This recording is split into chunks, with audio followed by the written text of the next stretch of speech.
And then let's get to our class. So this is the last pre-project class. This is the last big chunk of new stuff that I'll show you.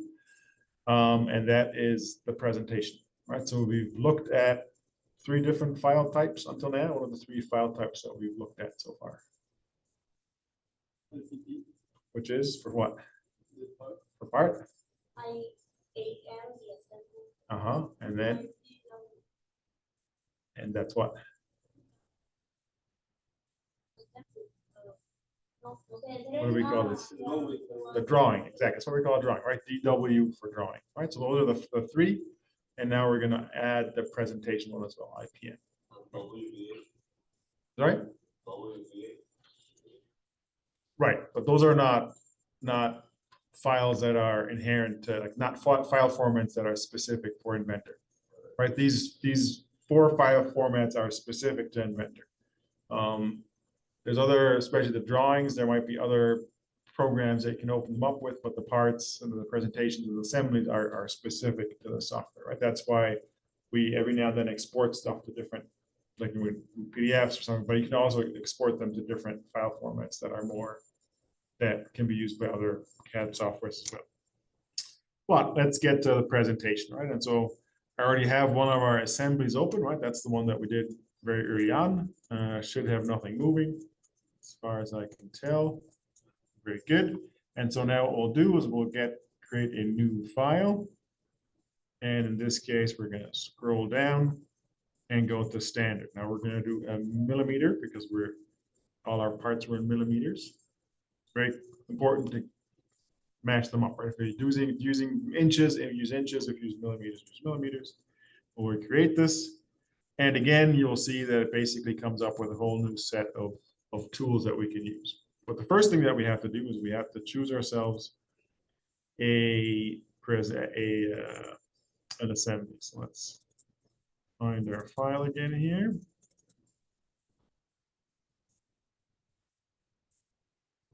So that's the assembly I just said open. And there we go. We have our assembly all set up. Very nice.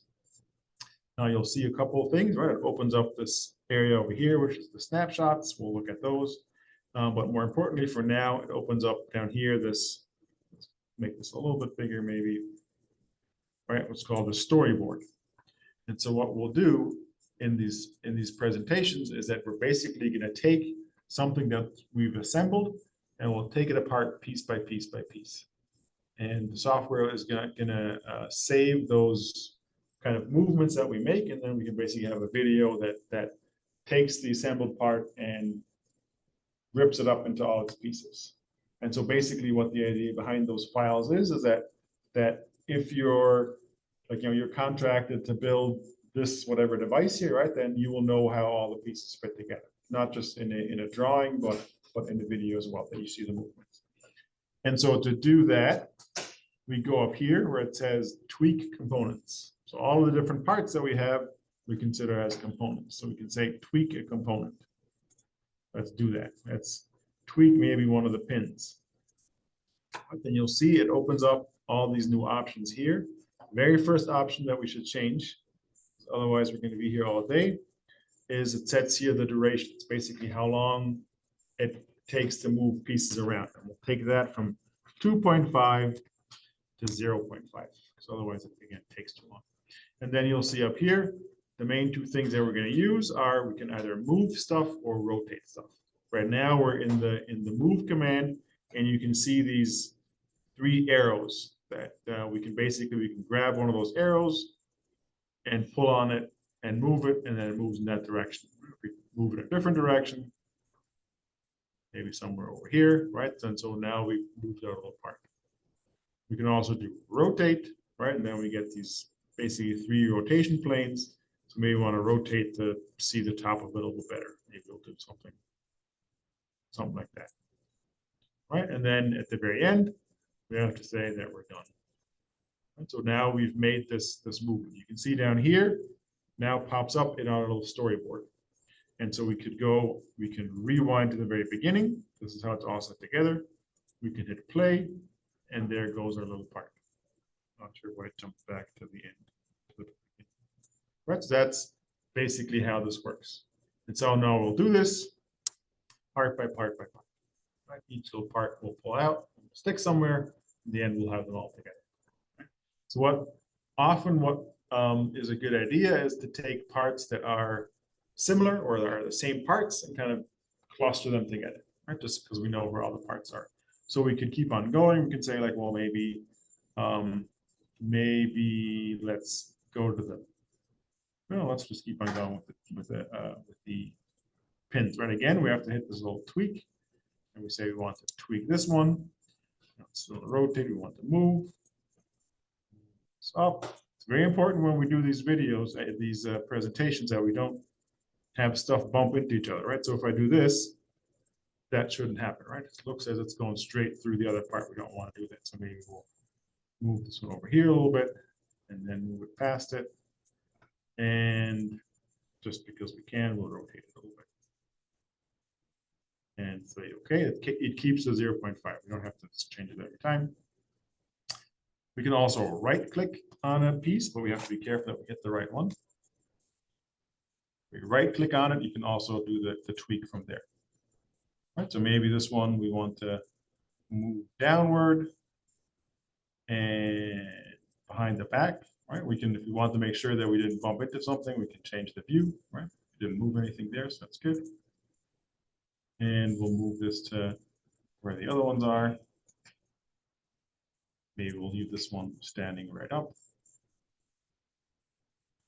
And then we have one more pin at the back here. Okay, that one too. Zoom in so we can actually get the pin. Move that out. Back to our main view. And then you'll see we can also move them kind of inside the plane, right? So if I do these arrows, I move them directly along one of the axes. If I hold one of these planes, then I would move them within the plane, right? So if I, oh no, the bomb is going off, right? So I can kind of move it like this. If I do this, though, we have to be careful that kind of we don't accidentally kind of cut through a corner, right? So maybe we'll move it there, and then here, and move it somewhere in there. Maybe we'll leave that one on that as well. All right, so we could go back. Say we could rewind it all the way to the beginning. Now you'll see that one of them kind of got moved around a little bit. That was not on purpose. Line these up.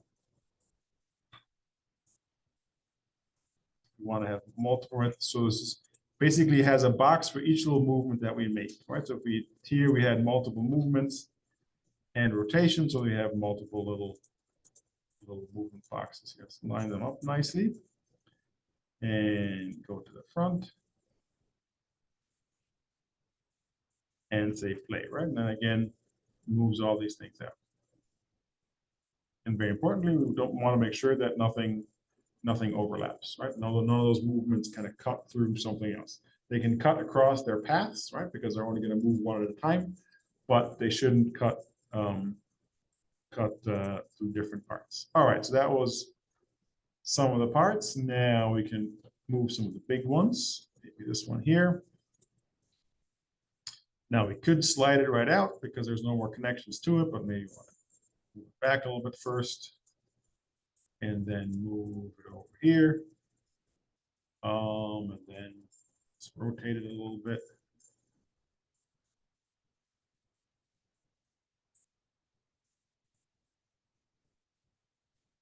Oh, rotate it like that. And maybe, oops. And we'll say okay. Then we can move this one. Again, right click, tweak, up, and away.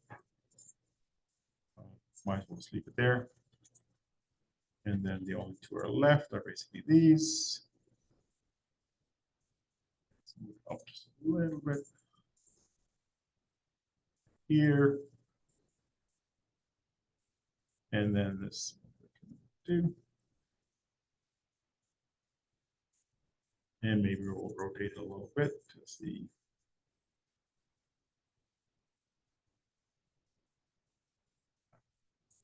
this and made ourselves difficult with this tiny circle and like that. And we'll say okay. And so now we've disassembled the whole thing, right? So I can go back to the beginning. And I can let this run. And this is why we reduced it to 0.5 seconds, because otherwise we'd be sitting here for a minute or two just to see this kind of move. So satisfying. That's good to hear. So now you see we have this little storyboard down here, right, that has all these movements in it. So if we wanted to, we can now move those around, right? So maybe we want to say that we want to have the two first pins move at the same time, right? So we can just grab this one and move it up there, right? And then we'll have the start right here. And so now the two pins move together. Have to be a little careful that we don't, when we kind of move stuff together, that we don't create points where all of a sudden they bump into each other, right? The paths bump into each other. So let's be careful with that, right? It's better to have stuff just move along, right? But for instance, I could say, well, maybe I wanted to have the second pin actually move first, right? So I can move my first pin to the end of this pin and move this one all the way to the front. Right now I have my second pin moves first. Again, we have to be careful once we start moving stuff around that we don't cut over stuff. Also, if stuff looks as it might be cutting over, right, we can always look at these things from different angles, right? We'll run the whole thing from over this direction. You will notice that sometimes it looks like it's moving very far away in one perspective versus the other, right? In my other perspective, they were nice and close. Here, they're not anywhere close to each other, right? But that's just the different perspective. And there's a way to remove like the lines, like the path. We will be able to remove the path lines once we get to drawings. In the video, they're there because it just makes sure to know. All right, so this is kind of the basic setup of how we do this. Again, we can always go in and edit our movements if we wanted to. I did not change the one that was grounded. No, you can if you want to. Like it's not, doesn't have the same meaning here to be grounded.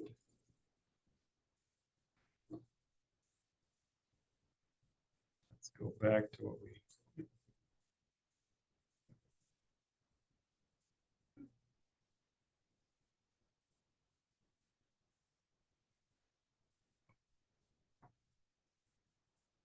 Right, so if I wanted to, I could tweak this one as well, right? If that was your question. So it's not held in place or anything like that. All right, so now it's good to have this as a nice screen here, but of course we want to use this for other stuff, so we can save this as videos and we can save these as drawings. But first, let's just save this presentation, and let's call that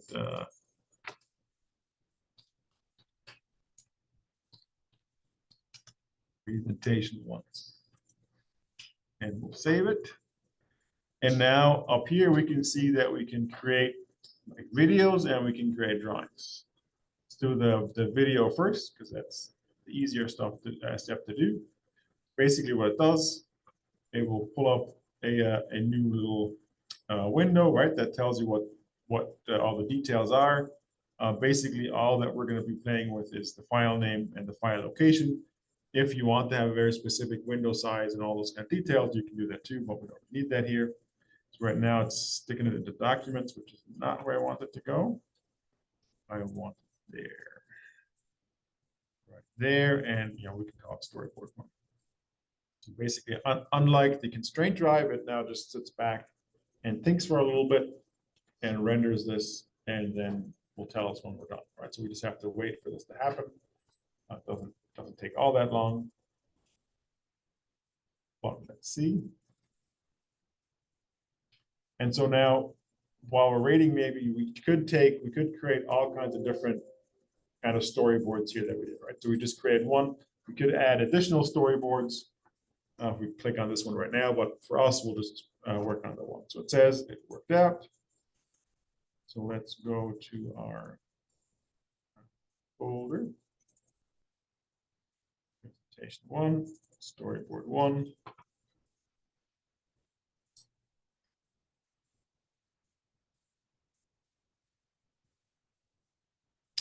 Not very confusing. There we go. Right, so it has the video right there.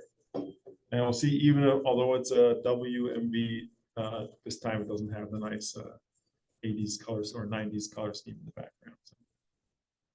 All right, so that's how we make a video. And now let's go and create a drawing, right? So often what we want to have is basically a drawing that shows us this whole like setup right here. Now, if we want to do that, we have to first take some snapshots. You see that over here where it says new snapshot view. So let's go to the very beginning. We'll take that one. Then you'll see we get all the snapshot views that we want over here. And then go to the end and do another snapshot. Right, so we have those. We could do snapshots from wherever we want in between. It doesn't have to be the beginning and the end. But for what we want to do, it makes more sense to have it at the end. All right, so now we have our 2 snapshots. Now we go to create drawing view. Basically all it does, it goes and creates a drawing for us. 18 millimeter, create.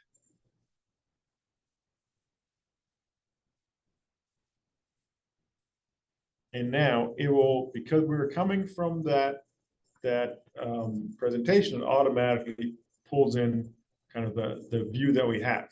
And you'll see that you can now choose between the first snapshot that we took and the second snapshot. So we want to have second snapshot, then we have something that looks like this. Now it's a little small. Maybe we'll do twice the size. That will fit on our fit here. Right, so we can put that there. Now we can also right away turn off the little lines right here, the little checkbox. I'll leave them on right now just to show you that we can also move them somewhere else. So we'll say okay, puts that in there. Sometimes you'll see that it brings out the kind of the shaded ones. In this case, we don't want to have the shaded, so that's fine. If we do get the shaded ones, right, we can go to edit view and we could turn off the shaded view if it were on, right? This is with the shaded view, we don't want that. Go in here, edit view, turn that off. Also, we can just right click here and say to not show the trails. That's kind of what we want. All right, so now we have a drawing with all of our pieces in here. So next thing that we have to unfortunately do is what we did last time as well, and that is make the text readable. Go back to style editor, do text, note text, and let's set this back to 8. And so it worked because all the numbers all around the sides are the right size. So now we have basically all the parts that make up our assembly. All right, so the next thing that we want to do is we're going to go into annotate, just like we did to do all the dimensions, right? We could start playing around with dimensions here, but it's not really useful. But what we want to do is we now want to add what's called a part list, right? You can see that right here. Click on the part list. Then it will say select view. So we want to have view 1 that we had. Did that. It knows where it is, does through all that stuff. All the rest is okay, so we can click OK. It will ask us if we want to have this view created, and we say yes. And then we are left with this little box. All right, so we take this little box. This is where our part list is going to be. Right, it's going to say part 1, 2, 3, 4, and we want to have that sitting right on top of our box right here. Right, so we put it in, and it automatically fills everything out. Right, so it says the items, item 1, 2, 3, 4. Right, we have 4 different parts. It tells us how many of them we have, right? So we have 2 of the spacers, we have 2 of the Z brackets, we have 4 of the pegs, and 1 of the L bracket. Looks like an I bracket, but it's a lowercase L, right? So this is our L bracket. So we have all the pieces there. It gives us a part number. Now, if we didn't do anything specific about the part number, it will default to the file name, right? So these were the file names that we have. And then it has a description here that doesn't show anything in it. It's not that useful for us. Now, if we wanted the description to say something, then let's go back into our assembly. And we'll say, we right click on this, and any part that you right click on, we'll always see this little I properties. Right? In this case, I is not iPhone or iPad, but Inventor. Right? So if we click on that, then it has kind of the general stuff that we have, the file name and what it is and all that kind of stuff. But for us, we look into project, right? So it says here part number, we said 4. And then it says description, right, which didn't have anything in it. So maybe we want to put something in the description. We can say 4 poles, for instance, right? We can say, okay. And now if we go back to our presentations and put that description in there, right? So if we wanted to have more detail in this, we can put more detail in there. Another thing that we can do is we might not like what this overall looks like. So we can right click on this. Just be careful that you're kind of on that you have it like highlighted in red. But if you right click on here, it's not going to do you anything good, but you have to wait for it's red. And then you can say, see edit part list right there. That will open a new window. And basically this window has that little table here in it as well, right? The items, quantity numbers, part numbers, and description. And so the first thing that we can do, or one of the things that we can do, is we can say, we want to have this ordered in a different way, right? So we can say maybe we want to have the peg at the bottom. So we can say, we'll rename this as item 4. Where did my 4 go? There we go. So now it's going to complain that it has 2 4s. So we'll change that to 3. Oh, my 3 is double show. Right, so that's good. It's still going to say that, hey, this looks a little strange because it's now not in the right order. So what we can do is we can go to sort right here. And if we click on that, just like in Excel, right, we can do sorting. And it's asked, what should we sort by? In our case, we want to sort by item number. So we do the drop down, go to item, and we say, okay. And then you can see now it's again 1, 2, 3, 4. The L bracket and the peg have been switched. And if I say apply, then we can see that that also happened down here. All right, so if we do that, that's one of the things that we can do. Another thing that we can do is, where do we have it? The column chooser, right? So we have all these different pieces of information that we can add into our list here, right? So we could say, maybe we have an estimated cost, right? And we say, okay, then it will add an estimated cost at the end. I don't want to squish it quite as much. You can say apply, and then it adds this estimated cost. Of course, none of our parts have an estimated cost. But again, if we go into our assembly and maybe take this one here and go to I properties and go to project, right? Then we can say here, estimated cost, and maybe we say $1, 150. Say okay, and then we'd have 150 in there. Right? So that's any information that we want to have in there, and we could put in there, right? So we could put material or whatever it is that we want to put. But for us, we don't really need to have all that extra information. So we can go back into our edit part list, go to our column chooser, and we can say, well, we don't need the part cost, we don't need the description. Hit OK and hit OK, and then we have a nice compact little table, right? We don't want to have it cross any of our parts. Any questions so far? Tomas, you have to have some questions. You just walked in. You'd be like, oh yeah, of course. I know exactly what we're doing here. Very confident, like, no, everything's good here. I'm recording it, so you can watch it. All right. So now our big problem is that we have a part list and we have all these parts floating around. And of course, in our case, it's relatively straightforward, right? If I say, well, there's a Z bracket, well, I have two pieces there that kind of look like a Z, so those are probably the Z brackets, right?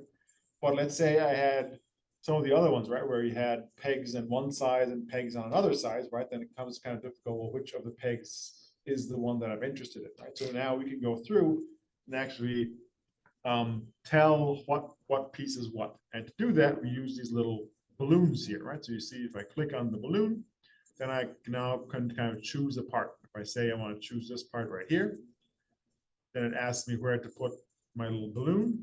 If I left click on it, then it kind of puts on a corner. If I right click on it, I can say continue, and that's where it puts it. Now the number is nice and big, but the arrow that we have is super tiny, which is again the problem of us drawing onto a massively huge piece of paper. So we'll have to do the same thing. Right? We go back into the style editor. And now it is tempting to go to balloon, but really what we need is a leader line. So we go into leader lines, we say general ANSI right there, and then we'll kind of do the same factor of 4 magnification, so 10 and 4. Not 4 meters, that would be a little too big. All right, and then now we have a nice little arrow there that we can actually see, right? If we go to the overall size of our drawing. Now with these arrows, there are a couple things that I want to point out. The first one is that we always want to have it pointing at an outside edge, right? So we don't want to, we can click on the tip of it and we can start moving it around. If I put it just in the middle of it, then it's going to change. Its thing is no longer going to have a little arrow on it, right? So we want to always have it go to an edge. We also want to make sure that it doesn't cross any other lines, right? So we want to have a line that's an outside line like this one, right? We wouldn't want the point there because it has to go across the entire line. We also don't want it to go across another part, right? That doesn't work right here, but we always want to have it on the outside. Now, one thing that every now and then happens, or at least in older versions, I haven't seen it happen yet in 24. But sometimes you will try to move your arrow around and it will not snap, right? It snaps to any of these edges, right? Because it knows that's where it's supposed to be. Sometimes it does not snap to any of those edges. That happens. Then you see this little green box up here. You go to that little green box, and when you look at this, it says that it right now is set up to select edge priority, right? So it will try to find an edge first. For some reason, every now and then it switches to select feature priority. If I now try to move my arrow, it's no longer snapping to those edges, right? So if I put it anywhere close, it's not going to see that edge, it's going to turn it into that little circle, right? So if that happens to you again, all you have to do is go up here and do select edge priority. And now I got kind of flipping to my edge again. But that's just a thing that happens every now and then. Now, of course, we need to do this for all of our other parts, right? So we can do this, go through and put our little circles on there, go around and around. With the number of parts that we have here, that's still pretty doable. But if you have, 100 parts or 50 parts or something like that, then this becomes tedious pretty quickly to do it like part by part. So we can do this all at the same time. So let's get rid of our one balloon here. We don't have any overlaps. And then if we go back into annotate, and then just like with any of the other ones that have the little arrow down beneath, right, little triangle, we can click on this, and there's a second option that's called auto balloon. And again, we have to select the view. So in our case, that's that there. it will ask us to add and remove or remove components. Right? So we can go through, click on these. We can do this click by click, or we can just draw a big window around it. So all the way in, so we'll add that. We have now all of our parts selected. The next thing here is that this is by default, this is turned on, but we want to turn this off. Just ignore the multiple instances, right? So if I leave this on, then it will only put one balloon on the pegs, not each one. So we'll turn that off. And then up here, now it asks us where we want to place those balloons. So basically what it does, it puts them all together and tries to place them somewhere. Or we will place them over here. Doesn't really matter where we place them because we're going to move them later on anyway. And then we could choose a different balloon style, but we'll stay with circles. We'll just say okay, and there we now have all of our balloons in place. Now already you'll see these are not what we want to have, right? We have stuff going on the inside, so crossing it. We have other ones crossing parts completely. So we will have to go around and move these balloons to make them fit into a way that we like to see them.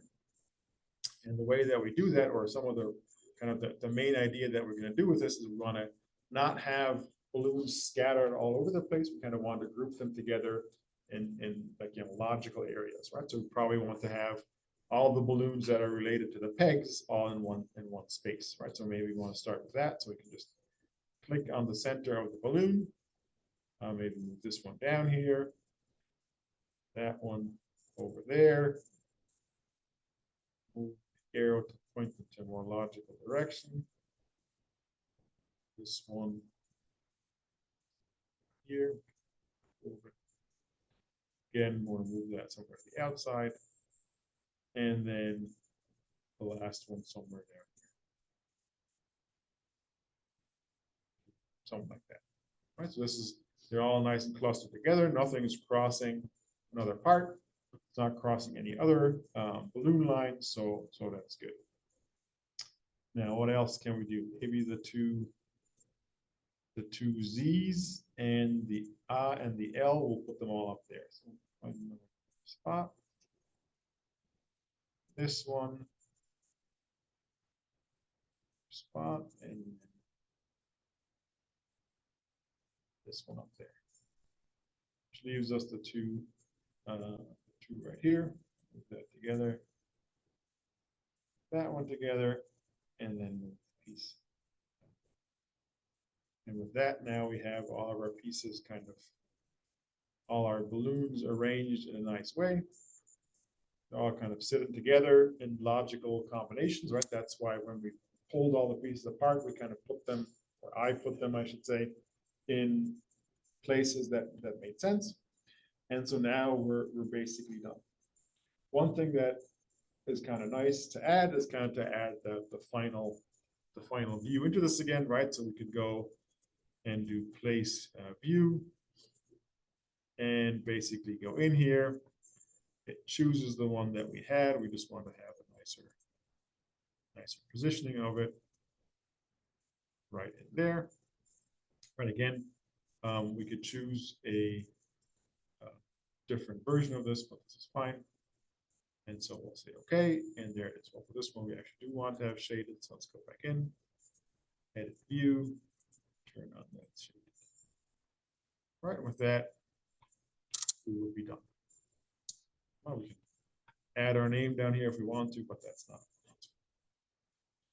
Any questions about this? Yes.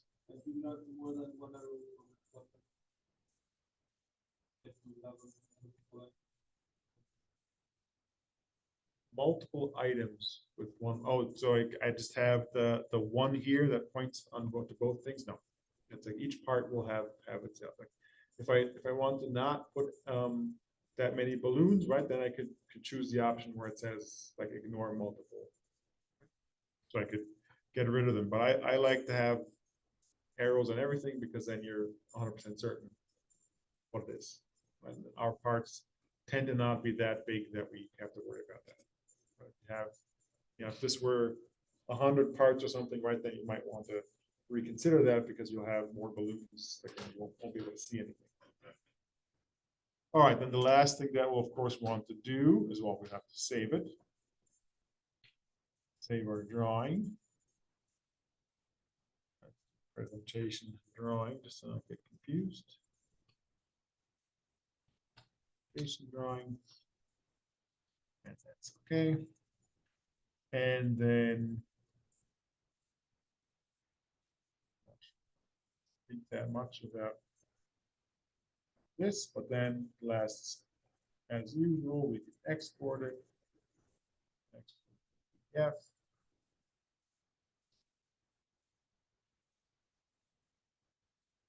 And PDF now there. And so that's our PDF. All right. Any questions about any of these steps? Excellent. Then I would suggest you get to it. We have basically take the 4 assemblies that we've done so far and turn them into presentations. All right, so we have this one, you did that one, and that one. If you didn't like the parts that you made, then of course you can always go and take the parts from the solutions. I think are all posted. Especially like some of you had issues with like making the box the wrong size and all that kind of stuff. So, Is this one graded already? yes. The sheet? Did I not return it? Did I just grade it and not return it?